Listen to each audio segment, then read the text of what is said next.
Bienvenue à tous, merci de nous rejoindre pour cette nouvelle édition de l'Africa Newsroom. Aujourd'hui, 5e et dernier volet de notre semaine sur la recherche scientifique en Afrique, avec un dossier consacré aux nouvelles technologies de l'information et de la communication. En programme également de cette émission, l'enquête avance au Mali sur l'attentat de Bamako.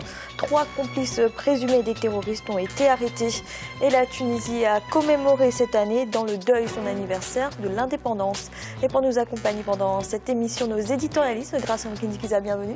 Merci Fanny, bonsoir à tous. Malik Achar, bienvenue. Bonsoir Fanny, bonsoir à tout le monde. Et Daoud Attal, bienvenue. Merci Fanny et bonsoir à tous les téléspectateurs. Tout de suite, l'actualité du jour.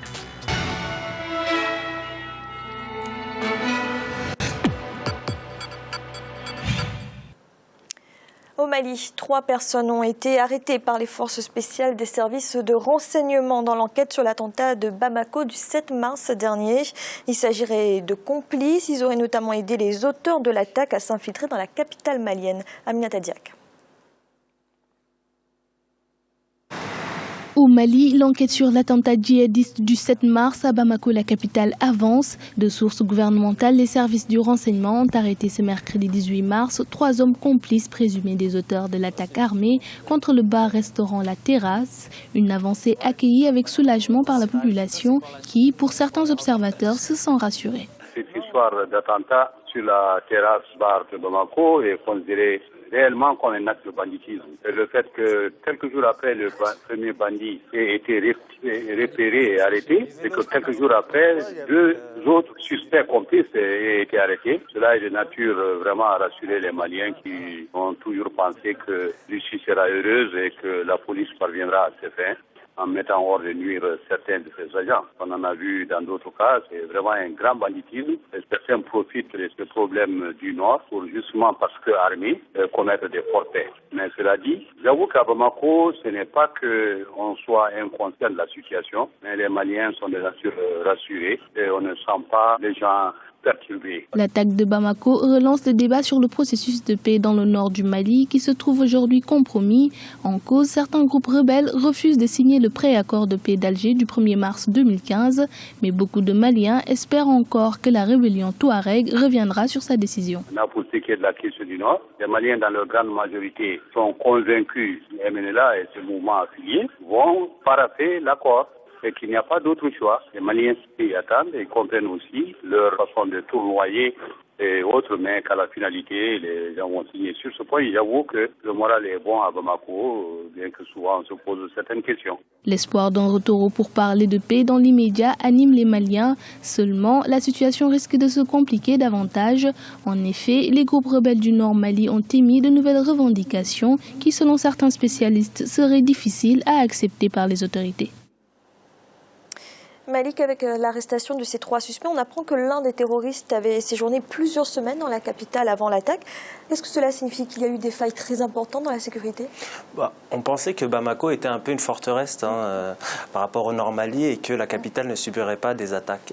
Malheureusement, vous savez que pour mener des attaques de ce type-là, il faut avoir une base solide, une cellule au sein de la ville. Et effectivement, il y a eu des failles. S'il y a eu attentat, il y a eu des failles. Il y a eu manquement à la sécurité. Maintenant, on a eu ce débat avec Gratien et Daouda ici, par rapport, moi je pense que tant que vous avez cette instabilité aussi en Libye, vous avez un couloir permanent qui permet aux terroristes de se déplacer et d'atteindre le Nord Mali, mais aussi la capitale. Et en plus, cet attentat arrive à une période précise. Elle arrive pendant les pourparlers qui se sont tenus à Alger sur l'avenir politique du Mali. Donc ce n'est pas étonnant qu'il y ait eu cette attaque à Bamako. Et effectivement, là, il faut vraiment que les renseignements maliens coopèrent avec les autres pays de la région afin de lutter efficacement contre ce phénomène qui est le terrorisme. Daouda, au Mali, on redoute désormais que l'attentat du 7 mars soit le signe d'un passage des attaques djihadistes qui étaient avant des accrochages dans le désert à une guérilla urbaine. Est-ce que ces craintes sont justifiées ? Dans Bamako même, je pense que non, quand même, pas à ce point-là, en tout cas pour le moment, parce que, comme le montre d'ailleurs l'avancement de l'enquête, je pense que le gouvernement malien s'est quand même préparé, en tout cas pour ce qui concerne Bamako, à ce type de choses. Maintenant, on peut toujours le craindre. Toujours est-il que je pense quand même, il y a des services de renseignement qui s'activent, etc. L'armée française, après son intervention, a quand même formé des Maliens et tout ça. ça. Et la zone de conflit au nord est quand même assez loin de Bamako, mais il faut toujours rester prudent. Je pense que le règlement, en tout cas la paix au nord, ce sera vraiment ce qui va permettre d'apaiser, en tout cas d'éliminer les risques qui pèsent sur Bamako. Alors oui, Gracien, on sait maintenant que les terroristes venaient du nord du Mali, l'un d'entre eux de Gao plus précisément. Est-ce que cela rend d'autant plus urgent la signature de l'accord de paix? Je pense qu'il faut dissocier la signature de l'accord de paix et les attentats, ce qui s'est passé à Bamako, parce qu'il y a le mouvement, disons le MNLA et les autres qui sont avec, les Touaregs, qui ne veulent pas signer pour des revendications qui sont propres, notamment au niveau de l'administration du territoire, ou les forces, comment répartir les forces, ou aussi la répartition du budget au niveau du Nord. Et ce qui s'est passé au niveau de ces attentats, on ne peut pas dire, par exemple, que ce sont des failles du système de sécurité ou c'est parce que les gens du Nord sont venus. Les gens du Nord sont à Bamako, chez eux, c'est un seul pays, donc ils circulent librement. Il y a diviser des gens qui ont des idées, disons des terroristes du Nord, qui sont dans les mouvements Saladin ou autres qui agissent dans le Nord. Il y a Al-Qaïda aussi. Donc, qui peuvent se déplacer, commettre des attentats, mais on peut vraiment, je pense qu'on peut les dissocier. Même si les mouvements du Nord, le MNLA et les autres avaient signé l'accord de paix, cela n'aurait pas empêché ces attentats à Bamako. Donc, c'est vraiment quelque chose de différent. Oui, Malik. Bien sûr, il ne faut pas associer cet attentat au mouvement Touareg, au MNLA. Bien sûr, de toute façon, ce groupe a mené une attaque pour justement déstabiliser le processus politique, déstabiliser le Mali. C'est l'ultime but qu'ils se sont donné. Maintenant, j'ai une différence avec Gracien et Daouda toujours je pense qu'il y a eu des failles parce que quand il y a un attentat au sein de la capitale, il y a des failles de sécurité. Mais il ne faut pas en vouloir aussi aux autorités maliennes. Elles sont quand même à quelques centaines de kilomètres. La capitale est à quelques centaines de kilomètres d'un foyer brûlant et qui est un peu le centre du terrorisme dans la bande sahélienne. Daouda? Oui, il ne faut pas accuser les groupes rebelles au nord par rapport à cet attentat, certes, mais quand même, il faut rester prudent parce qu'il y a en quelque sorte une zone de non-droit à certains endroits dans le nord, bien entendu. L'armée malienne n'a pas forcément le contrôle dans un certain nombre de zones.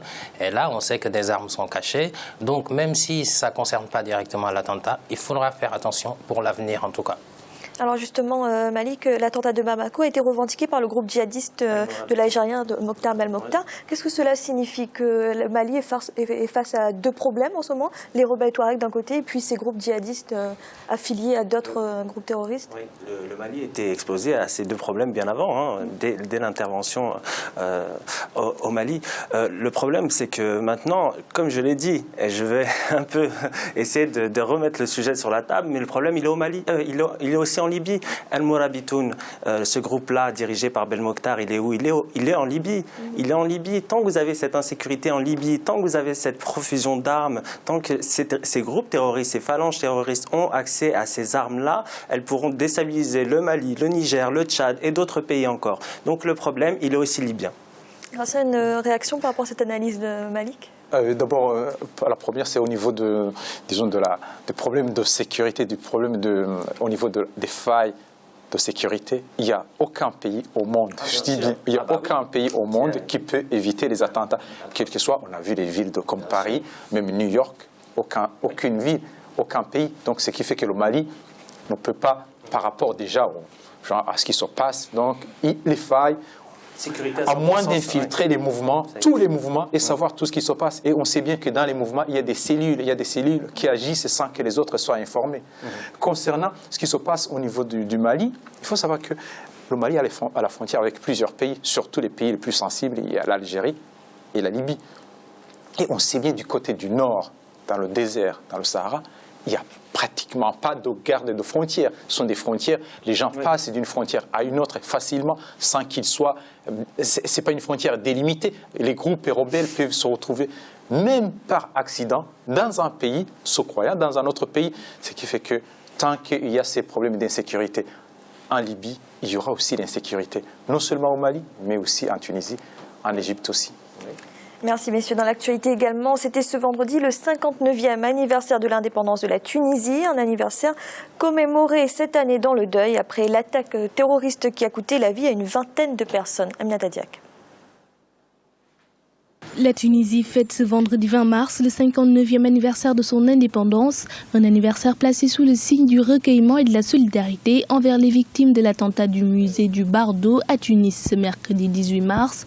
Malgré la consternation et la tristesse, les Tunisiens veulent rester sur une note positive. La célébration des fêtes de l'indépendance aujourd'hui se fait en Tunisie dans un contexte, malheureusement, comme vous savez très bien, l'acte criminel qui s'était fait le 18. Les Tunisiens célèbrent la fête de l'indépendance tout en condamnant l'acte de terrorisme qui s'est fait en Tunisie. Mais aussi la célébration dit que la Tunisie et tous les citoyens sont tous solidaires pour lutter contre le terrorisme et pour dépasser les défis du terrorisme. Après 59 ans d'indépendance, la Tunisie a connu des avancées démocratiques, mais aujourd'hui elle fait face à de nouveaux défis, notamment ceux du terrorisme et d'une économie morose, malgré l'hypothèse d'une reprise progressive.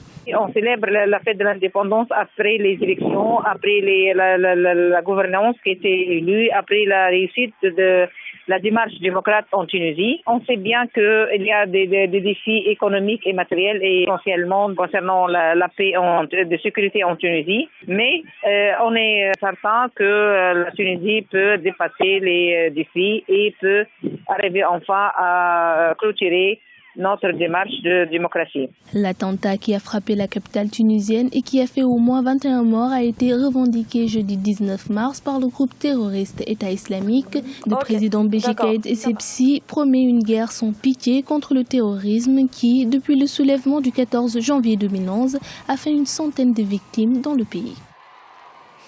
Daouda, le président Béji Caïd Essebsi a affirmé que le processus de mise en place du système démocratique est déjà bien en place, bien ancré, qu'il n'y aura pas de mouvement de retour. Même avec ce contexte de montée du terrorisme, il est toujours possible d'affirmer cela aujourd'hui. Oui, je pense que la classe politique est assez apaisée quand même, parce que c'est pas un gouvernement de coalition nationale, mais ça y ressemble un petit peu.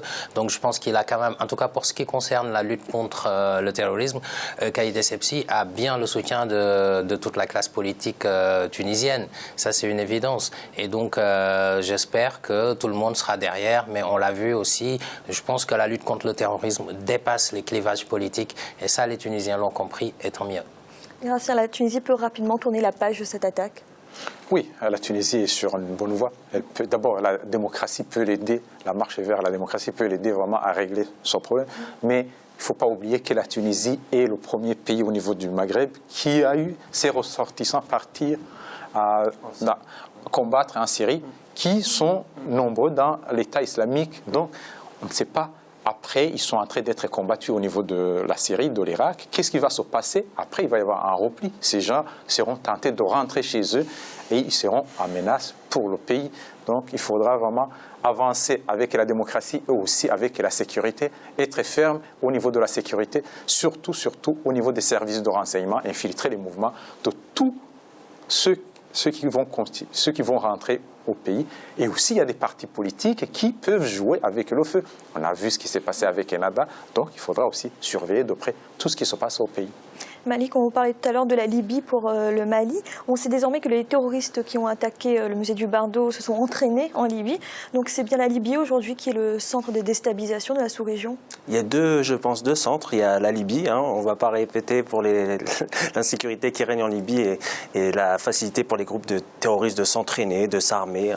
On ne va pas rééditer les mêmes choses qu'on a dit. Mais vous avez aussi un autre foyer à la frontière algérienne, dans le Mont Chambi, qui est dirigé par un groupe qui s'appelle Oqba ibn Nafa, je crois, ce groupe a perpétré plusieurs attaques contre des militaires tunisiens ces dernières semaines, et la Tunisie sur sa partie est et sud-est a beaucoup à faire, et justement la lutte contre le terrorisme, comme je l'ai dit, elle doit se faire avec une concertation entre les États, sinon on n'y arrivera pas. Et le problème libyen, oui, c'est le premier problème pour le terrorisme dans la région. Merci messieurs, nous avons marqué une courte pause. En instant, la deuxième partie de l'Africa Newsroom. À tout de suite.